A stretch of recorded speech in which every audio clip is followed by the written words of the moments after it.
Hi guys! Welcome to Simple Basics. Panibagong tutorial na naman tayo. This time, tuturuan ko kayo ng isang Christmas song.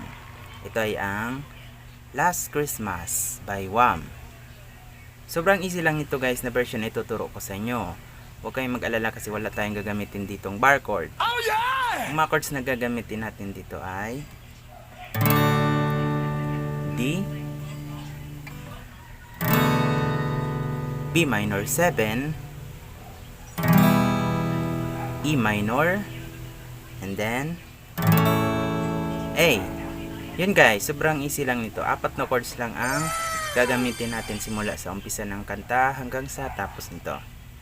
And then pagdating naman sa strumming pattern, sobrang easy lang din. Ganito yung gagamitin nating strumming pattern guys.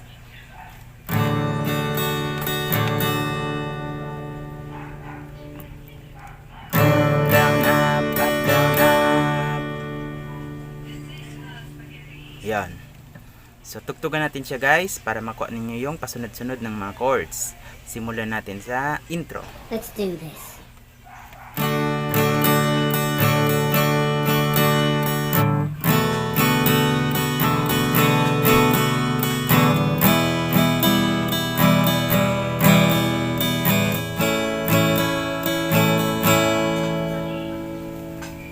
And then, pasok na kayo guys sa verse 1. I mean, hindi naman talaga siya actually verse 1, kundi pasok pala kayo muna sa chorus.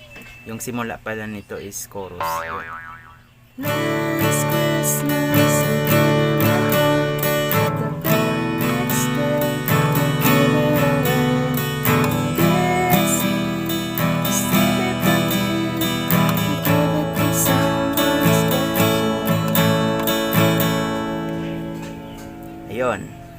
Kakaiba naman kasi itong kanta ito. Ang simula niya ay chorus agad. Hindi naman siya agad-agad verse 1. Okay. Yan, medyo nalito lang tayo doon guys. And then after nung instrumental, then chorus, saka na kayo magbe-verse 1. Ito na yun guys. Once bitten, twice shy.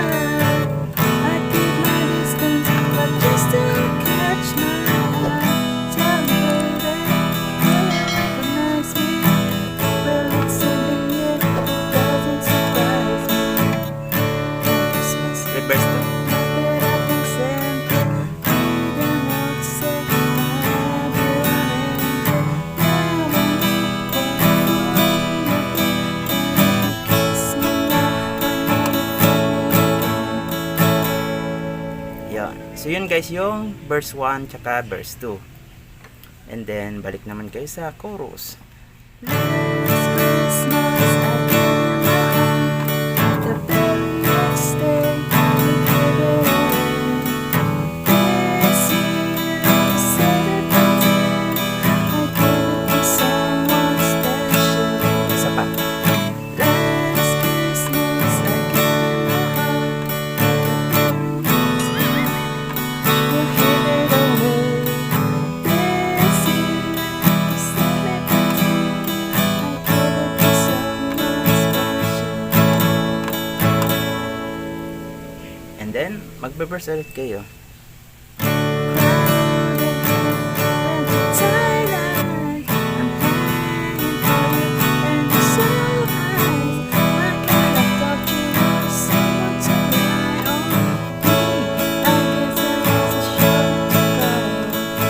And then verse 4. Tama ba? Verse 4.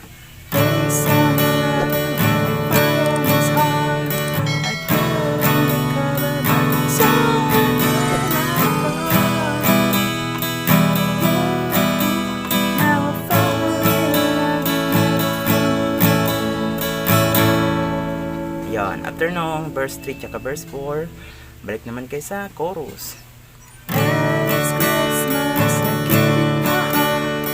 The very next day, you gave it away.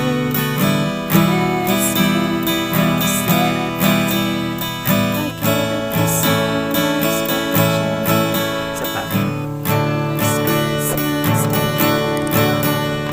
The very next day, you gave it away. This year, instead of a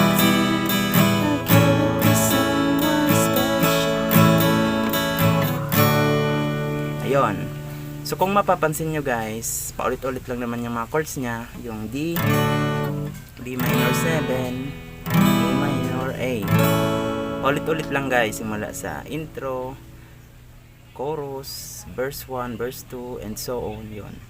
Same chord, same pattern, and same lang din yung strumming pattern na ginamit natin.